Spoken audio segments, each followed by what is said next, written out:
बिस्मिल्लाहिर्रहमानिर्रहीम। अस्सलाम वालेकुम स्टूडेंट्स, कैसे हैं आप? उम्मीद है आप अपने अपने घरों में खैरियत से होंगे। आज हम बीएससी इनऑर्गेनिक केमिस्ट्री का 21st लेक्चर स्टार्ट कर रहे हैं, in which we are going to start the new chapter which is about the modern materials. तो आज हम इसमें मॉडर्न मटीरियल्स का इंट्रोडक्शन देखेंगे और इसमें दो कैटेगरीज़ के मॉडर्न मटेरियल डिस्कस भी करेंगे, that are the liquid crystals and the inorganic polymers. तो अगर हम लिक्विड क्रिस्टल्स की बात करते हैं तो लिक्विड क्रिस्टल्स क्या हैं? Liquid crystals are the very long chain molecules which do not melt to give the liquid substance directly. Instead, they pass through an intermediate mesomeric state which is called liquid crystals. अब इसमें आप देखें कि अगर आप ये कुछ compounds की प्रॉपर्टी है, तमाम कंपाउंड्स इस किस्म की प्रॉपर्टी शो नहीं करते। नॉर्मली क्या होता है कि जब आप सॉलिड को मेल्ट करते हो तो सॉलिड जो है वो डायरेक्टली कन्वर्ट हो जाता है लिक्विड में। सॉलिड में क्या है? ऑर्डरनेस है। मतलब देखिए कि ये आपके पास एक पैटर्न नज़र आ रहा है। अगर इतना सा कोई भी स्ट्रक्चर है तो उसमें ये पॉइंट्स हैं जो एक ख़ास डिस्टेंस पे एक दूसरे से हैं। जबकि अगर हम लिक्विड की बात करते हैं तो लिक्विड में रैंडमनेस है, कोई ऑर्डरनेस नज़र नहीं आती। तो नॉर्मल ये फिनोमेना है कि जब आप सॉलिड को मेल्ट करते हो it is converted into liquids. लेकिन कुछ कंपाउंड्स ऐसे होते हैं कि जब उनको हीट करवाया जाए या मेल्ट करवाया जाए तो वो लिक्विड में डायरेक्टली कन्वर्ट नहीं होते, बल्कि वो दरमियान में एक स्टेट से पास करते हैं which is the liquid crystals. अगर हम लिक्विड क्रिस्टल में देखें तो यहाँ पे इनमें कुछ हद तक ऑर्डरनेस है जस्ट लाइक सॉलिड, जबकि इसमें फ्लूइडिटी है लाइक लिक्विड्स। मतलब ये फ़्लो कर सकते हैं लिक्विड्स की तरह और इसमें कुछ ऑर्डर ऑफ क्या कहते हैं इसे, ऑर्डरनेस होती है, कुछ डिग्री ऑफ ऑर्डरनेस होती है। तो इनका जो स्ट्रक्चर है इट इज़ इन बिटवीन। देखें, आपने सॉलिड को हीट किया, वो पहले लिक्विड क्रिस्टल में कन्वर्ट होगा और लिक्विड क्रिस्टल को हीट किया तो वो फिर लिक्विड्स में कन्वर्ट होगा। उसी तरह से अगर हम इसके लिए ख़ास टेम्परेचर होता है जिस पे सब कुछ होता है, तो लिक्विड की तरह इनकी फ्लूइडिटी है और ऑप्टिकल प्रॉपर्टी है जस्ट लाइक सॉलिड सब्सटेंसेस। अब किस किस्म के कंपाउंड्स की प्रॉपर्टी शो करते हैं? जो कि लॉन्ग चेन स्ट्रक्चर हैं। जिसे देखें यहाँ पे आपके पास जो है वो स्ट्रक्चर्स ड्रॉ किए गए हैं। इनमें से ये वाला स्ट्रक्चर जो है वो पैरा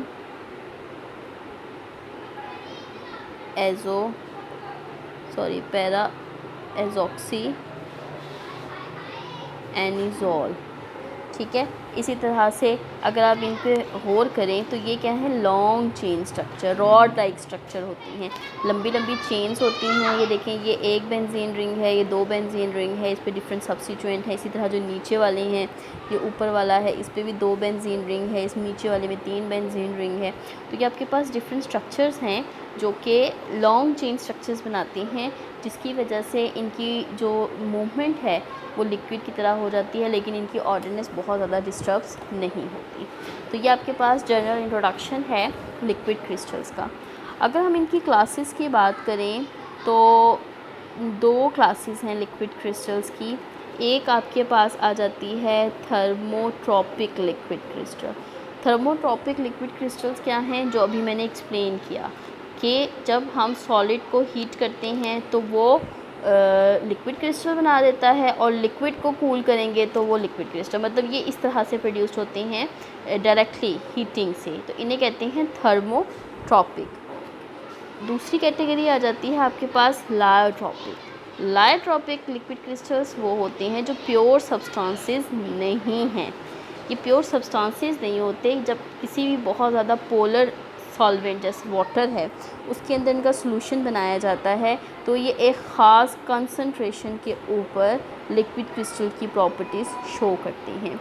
इसमें जैसे आपके पास एग्जांपल्स आ जाती है certain portions of cell membrane and organelle membranes. कि आपने सेल मेम्ब्रेन देखी हुई है कि सेल मेम्ब्रेन क्या होती है, ठीक है। एनिमल के सेल होती हैं, उनकी सेल मेम्ब्रेन में, सेल ऑर्गेनेल्स में, उनके कुछ कुछ पोर्शन में जो है वो लायोट्रोपिक पोर्शन एग्जिस्ट करती हैं। इसके अलावा जो लिपिड फैट मॉलिक्यूल्स हैं वो लॉन्ग चेन शेप्स एक्वायर करते हैं that favours the liquid crystal formation. ये तो जनरल प्रॉपर्टीज़ थी इनके ओरिजिन के हिसाब से। अगर हम इनके मॉलिकुलर अरेंजमेंट में देखें तो ये आपके पास आगे डिफरेंट कैटेगरीज आ जाती हैं। इसमें नीमेटिक फेज़ है, स्मैक्टिक फेज़ है, कोलिस्ट्रिक फेज़ है। सबसे पहले हम देखते हैं नीमेटिक लिक्विड क्रिस्टल्स को। इनमें अगर हम देखें नीमेटिक में तो इस केस में लीस्ट ऑर्डरनेस है। ये देखिए ना, अगर आप इस पोर्शन को स्टडी करें तो इसमें ऑर्डरनेस इतनी ज़्यादा नज़र नहीं आ रही as compare to this one और दिस वन, ठीक है।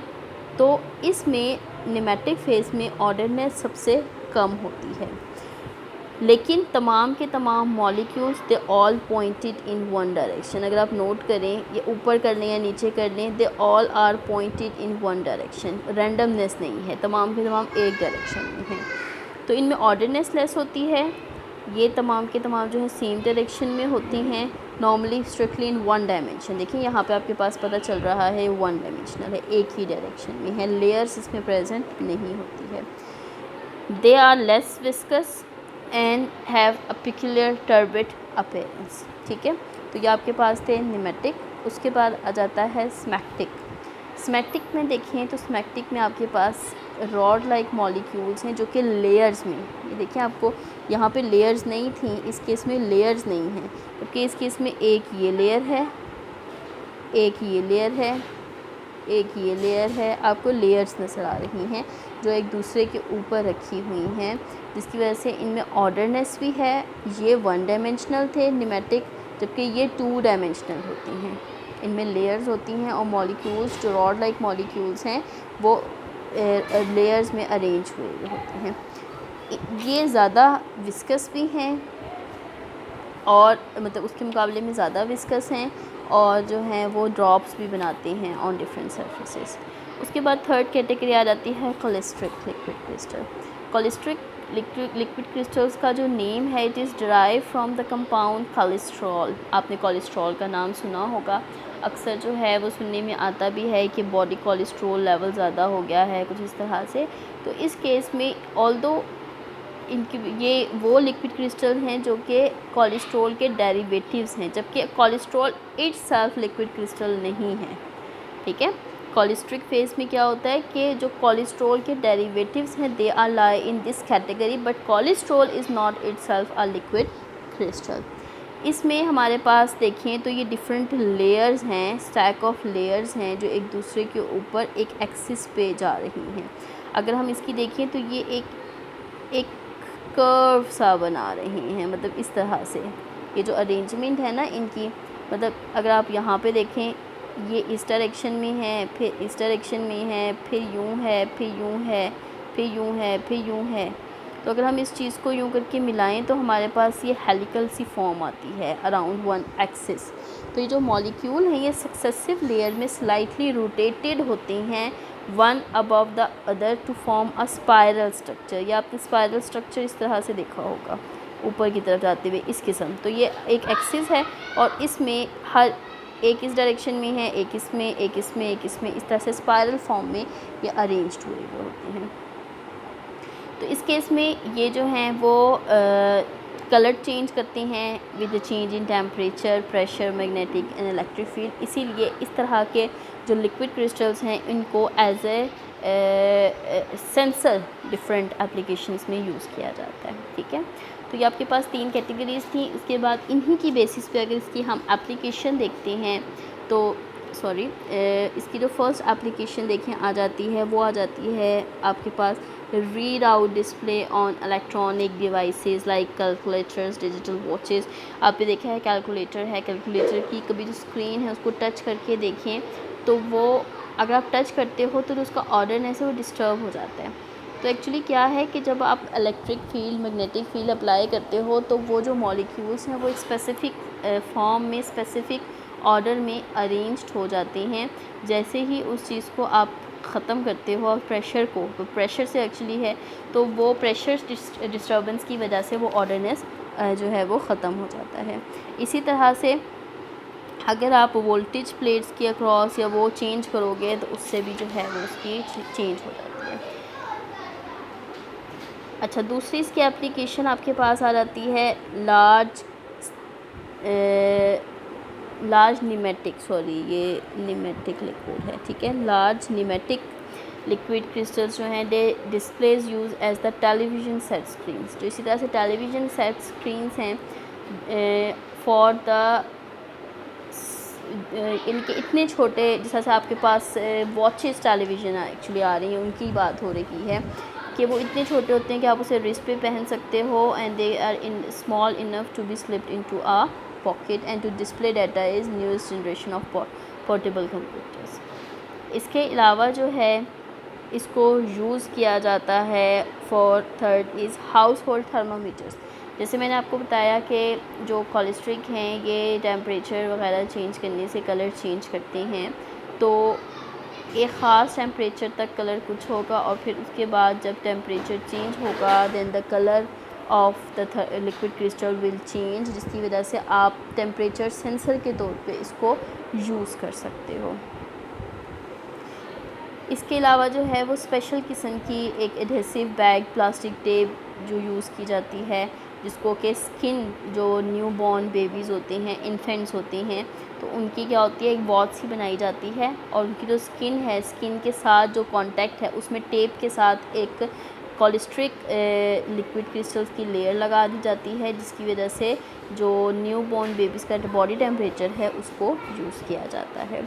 फोर्थ इसकी एप्लीकेशन आ जाती है detectors of trace quantities of chemical vapours, कि कोई केमिकल वेपर है वो एक ख़ास कंसंट्रेशन में मौजूद है, ठीक है, जो कि हम डिटेक्ट नहीं कर सकते बाय एनी मेथड, तो इसके थ्रू भी हम उसको मेजर कर सकते हैं।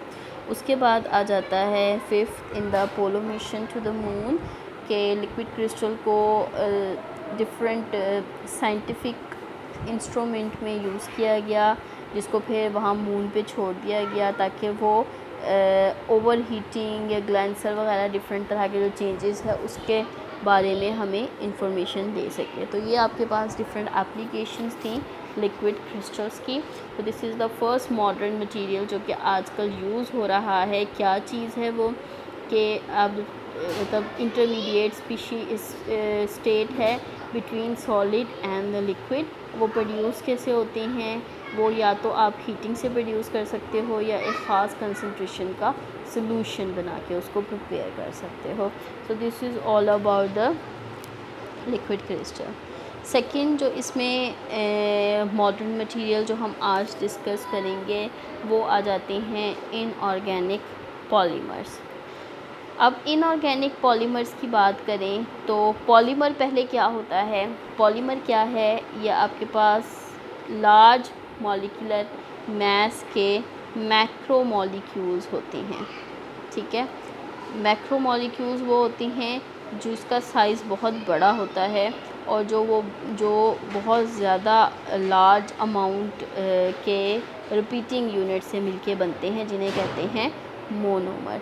जैसे आपके पास अगर एग्ज़ाम्पल है पॉलीथीन की, तो पॉलीथीन में क्या होता है CH2 डबल बॉन्ड CH2, ये क्या है इथीन।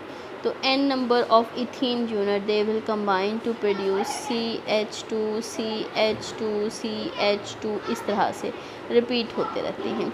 और ये जो यूनिट है ये n number of time repeat करता है विच इज़ कॉल्ड मोनोमर। मतलब ये इसका मोनोमर है, ये मोनोमर है और ये इसका रिपीटिंग यूनिट है। तो बहुत ज़्यादा thousands of monomers they will combine to produce a polymer. तो इसका मॉलिक्यूलर मास जो है वो बहुत ज़्यादा होता है।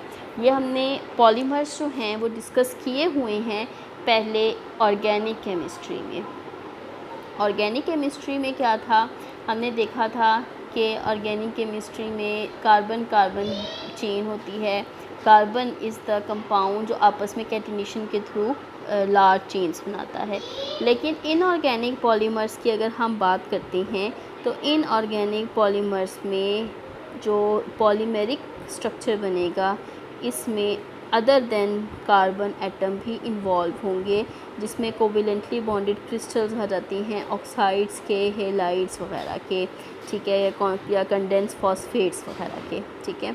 अब इसमें क्या है, मेन रिक्वायरमेंट इसकी क्या होती है कि जो बॉन्डिंग है वो कोवेलेंट हो इनऑर्गेनिक पॉलीमर के लिए, कि बॉन्डिंग पॉलीमर हो, और डिपेंडिंग अपॉन के एक ही तरह का एटम इन्वॉल्व है या दो डिफरेंट तरह के एटम इन्वॉल्व है, they are classified into two categories, that is homo atomic structure and the hetero atomic structure. Homo atomic structures में क्या आ जाती हैं, जो कि एक ही जैसे एटम से मिलके बने हैं, जिसमें अभी हम आगे देखेंगे एग्जांपल आ जाती है सल्फ़र की, जो कि रिंग स्ट्रक्चर बनाता है और पॉलीमर स्ट्रक्चर भी बनाता है। जबकि हेटेरो एटॉमिक में बहुत सारी एग्जांपल है depending upon the backbone structure के इसमें कौन कौन से नॉन मेटालिक आइंस हैं। जैसे इसमें आपके पास फॉस्फोरस आ जाता है, इसके अलावा ऑक्सीजन आ जाता है, बोरोन आ जाता है, नाइट्रोजन आ जाता है, सिलिकॉन आ जाता है। तो ये डिफरेंट एटम्स हैं अदर देन कार्बन जो कि इन्वॉल्व होते हैं इन ऑर्गेनिक पॉलीमर फॉर्मेशन। तो नेक्स्ट हम देखते हैं पॉलीमर सल्फ़र के बारे में, कि पॉलीमर सल्फ़र जो है, जैसे मैंने बताया होमो एटॉमिक एग्ज़ाम्पल है, कि होमो एटॉमिक सल्फ़र जो है वो आपके पास क्या करता है, सल्फ़र चेन्स बनाता है। अब जो रोम्बिक सल्फ़र है, यह आपके पास स्ट्रक्चर है रोम्बिक सल्फ़र का, जिसमें कि 8 सल्फ़र 1 2 3 4 5 6 7 8, ये 8 सल्फ़र्स जो हैं वो रिंग फॉर्मेशन बनाते हैं एट अबाउट 140 डिग्री सेंटीग्रेड, ठीक है। अब अगर इसको 140 डिग्री सेंटीग्रेड से ऊपर हीट किया जाए तो क्या होता है कि ये रिंग जो है वो ओपन हो जाती है, ठीक है। ये सल्फ़र क्या है, इट इज़ सल्फ़र 8 S8। इसका स्ट्रक्चर इस तरह से आपके पास होता है, क्राउन लाइक स्ट्रक्चर, ठीक है ना, यूँ करके क्राउन, इसे क्राउन स्ट्रक्चर भी कहते हैं, रिंग स्ट्रक्चर भी कहा जाता है, ठीक है। 1 2 3 4 5 6 7 8, ये S8 स्ट्रक्चर है। ये 140 डिग्री सेंटीग्रेड तक मौजूद होगा, लेकिन जब हम इसको हीट करेंगे इतना कि ये इसकी जो है वो बॉइलिंग होना स्टार्ट आ जाए अबाउट 175 डिग्री सेंटीग्रेड तक, ठीक है।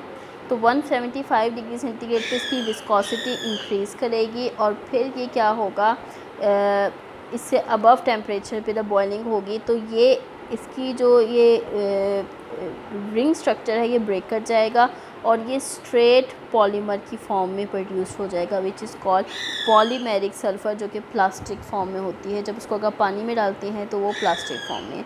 इसी स्ट्रक्चर को हम रिवर्स कर सकते हैं, इसे कूल डाउन करेंगे तो वो दोबारा से रोम्बिक सल्फ़र में कन्वर्ट हो जाएगा। तो ये जो पॉलीमेरिक सल्फ़र थी, it is one of the example of homo atomic polymers. उसके बाद हेटेरो एटॉमिक में जो फर्स्ट कैटेगरी हमारे पास आती है, they are silicon polymers. Silicon polymers, they are produced by the reaction of, आपके पास देखें रिएक्शन किसका हो रहा है, रिएक्शन हमारे पास हो रहा है यहाँ पे सिलिकॉन डाईमिथाइल सिलिकॉन, एक तरफ जो है दो तरफ क्लोराइड है, ठीक है, डाईमिथाइल सिलिकॉन क्लोराइड डाईक्लोराइड, इसमें हम वाटर ऐड करेंगे, HCl रिमूव होगा। देन HCl कैसे रिमूव होगा कि one of the hydrogen and chlorine remove हो गया और यहाँ पे OH रिप्लेस हो गया, ठीक है। इसी तरह से इसके साथ साथ दो OH, मतलब ये आपके पास स्पीशी आ जाएगी। इसमें मज़ीद वाटर ऐड करें in the presence of acid और अ बेस, तो ये एक पॉलीमेरिक स्ट्रक्चर बनाएगा। पॉलीमेरिक स्ट्रक्चर इसमें इस तरह से प्रोड्यूस्ड होगा कि यहाँ से ये देखें, ये H2O ये रिमूव हो जाएगा और सल्फ़र सिलिकॉन ऑक्सीजन ये बैकबोन प्रोड्यूस्ड होगी, सिलिकॉन ऑक्सीजन सिलिकॉन, और इसके दोनों तरफ जो है वो R ग्रुप आ जाएगा। तो विद द रिमूवल, यहाँ पे रिमूवल हो रही है वाटर की, in the presence of HCl, आपके पास सिलिकॉन पॉलीमर्स जो हैं वो प्रोड्यूस्ड होते हैं, और ये आपके पास डाईमिथाइल सिलिकॉन का स्ट्रक्चर है। इसी तरह से इसको अगर हम 3 डायमेंशनली देखें तो ये इसके पास पॉली डाईमिथाइल सिलिक्सेन, ठीक है, ये इसका स्ट्रक्चर आ जाता है आपके पास। अब अगर हम इन सिलिकॉन पॉलीमर्स की प्रॉपर्टीज़ की बात करें तो ये बहुत ड्रास्टिक फ्लेक्सिबल प्रॉपर्टीज़ शो करते हैं ओवर वाइड रेंज, जिसकी वजह से इनको बहुत सारी जगहों पे यूज़ किया जा सकता है। फर्स्ट क्या है, they retain their flexibility and elasticity over a broad temperature range. -90 से 250 डिग्री सेंटीग्रेड ये टेम्परेचर है जिस पे ये फ्लेक्सिबल रहती हैं। इनकी फ्लेक्सिबिलिटी ख़त्म नहीं होती, इनकी इलास्टिसिटी ख़त्म नहीं होती। Second, they are high thermal stability. High thermal stability क्या है कि 250 से 300 डिग्री सेंटीग्रेड का जो टेम्परेचर है ये उसको विदस्टैंड करते हैं, टेम्परेचर विदस्टैंड करते हैं। साथ साथ they are stable towards acid bases and salt solution, different oxidising वगैरह एजेंट्स वगैरह उनकी प्रेजेंस में ये सही रहते हैं।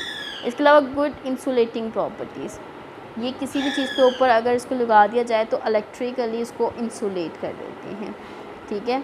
और एक्सीलेंट डाइलेक्ट्रिक प्रॉपर्टी है which is not affected by oils. इसके अलावा they have high torsional mobility, मतलब ये बहुत ज़्यादा आसानी से टॉर्शन अप्लाई करने पे, फोर्स अप्लाई करने पे भी मोबाइल होते हैं, with strong water repellent properties. In properties की बेसिस पे इनको इन तमाम जगहों पे यूज़ किया जाता है। फर्स्ट है कार पॉलिशिंग में, चूँकि इंसुलेटिंग मटेरियल है तो पॉलिशिंग के लिए इसको यूज़ किया जाएगा। Anti stick formation for cooking purpose, insulate करना है किसी चीज़ को भी, आपके जितने भी नॉन स्टिक पैन्स वगैरह हैं, नॉन स्टिक यूटेंसिल्स वगैरह हैं, उन सब के ऊपर इसकी कोटिंग होती है। इसके अलावा जो है वो बायोमेडिकल डिवाइसेस में इसको यूज़ किया जाता है। इसके अलावा जो डिफरेंट टरबाइन है, गाइडेड मिसाइल्स है, उसमें एज अ लुब्रिकेंट, क्योंकि बहुत ज़्यादा हाई टेम्परेचर पे भी जाके ये इसकी जो प्रॉपर्टीज़ हैं वो इफ़ेक्ट नहीं होती, so it is use as a lubricant. इसके अलावा एंटी फोमिंग एजेंट के तौर पे केबल इंसुलेशन एंड गैस्केट वगैरह, उसमें इंसुलेशन के लिए इंसुलेटिंग वार्निशेस।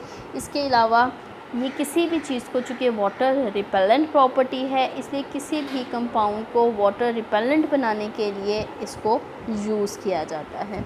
तो ये आपके पास थे इनऑर्गेनिक पॉलीमर में सिलिकॉन पॉलीमर्स, जो कि सिलिकॉन ऑक्सीजन सिलिकॉन बैकबोन से मिलके बनते हैं और ये इनके यूजेस हैं। It is one of the modern material.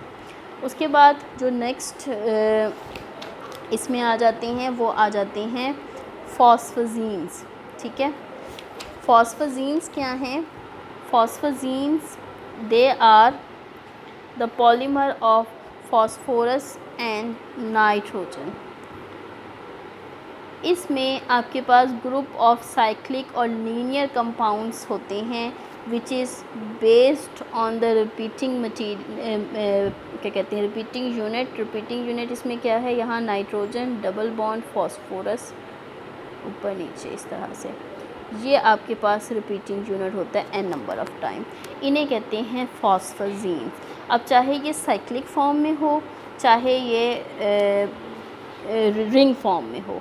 ये देखें, ये आपके पास यहाँ पे ट्राइमेरिक साइकिल है, यहाँ पे टेट्रामेरिक साइकिल है जिसमें R ग्रुप्स अटैच्ड हैं, और ये लीनियर स्ट्रक्चर है, इसमें भी R ग्रुप अटैच्ड है।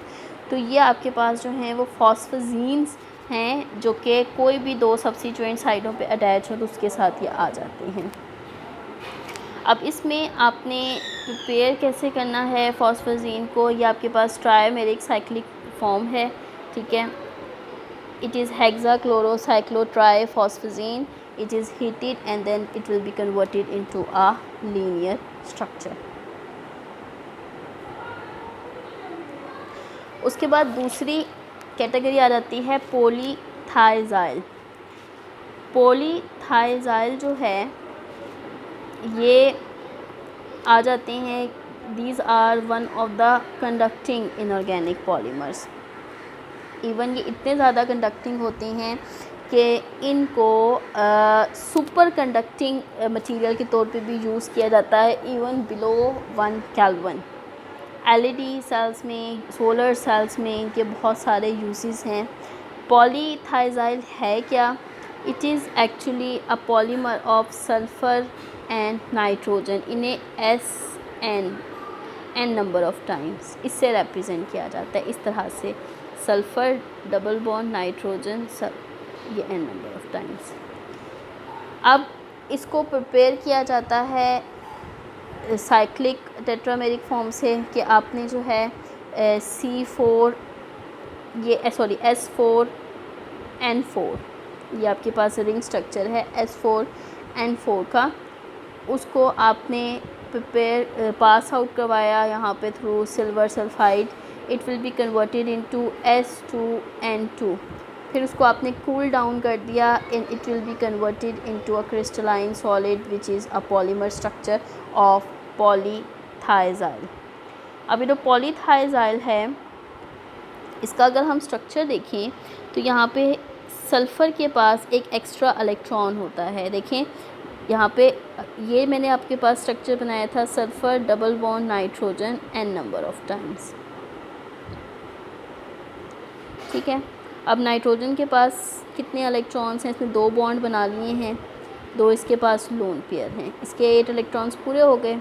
सल्फ़र ने 1 बॉन्ड बनाया है, तो यहाँ पे सल्फ़र के पास इलेक्ट्रॉन एक्स्ट्रा है जो कि एक्चुअली कंडक्शन के लिए यूज़ होता है। So they are the example of conducting polymers, ठीक है। तो ये आपके पास 3 कैटेगरीज़ के इनऑर्गेनिक पॉलीमर्स थे। एक आपने देखे सल्फ़र, पॉलीमेरिक सल्फ़र के बारे में। एक आपने देखा अबाउट द सिलिकॉन्स पॉलीमर, जो कि सिलिकॉन ऑक्सीजन सिलिकॉन की बैकबोन से मिलके बनते हैं। फिर उसके बाद फॉस्फोरस नाइट्रोजन के which are phosphazenes, and then last one is polythiazyl which are conducting polymers. और ये बहुत सारी जगह पे यूज़ होते हैं कंडक्शन के लिए, जैसे यहाँ पे बताया गया है कि बिलो 1 केल्विन तक भी इसको यूज़ किया जाता है due to the availability of 11 valence electron. Extra electrons होते हैं जो कंडक्शन में इन्वॉल्व होते हैं। So this is all about inorganic polymers. तो आज हमने मॉडर्न मटेरियल में 2 मॉडर्न मटेरियल डिस्कस किए हैं, that is liquid crystals and the inorganic polymers. Next पे जो है वो इंशाल्लाह हम सिरेमिक मटेरियल्स और थिन फिल्म वगैरह के बारे में बात करेंगे, ठीक है। तब तक के लिए इस लेक्चर को अच्छी तरह से गो थ्रू करें। कोई टॉपिक, कोई बात ना क्लियर हुई हो तो उसे पूछ लें। नेक्स्ट लेक्चर तक के लिए अल्लाह हाफ़िज़।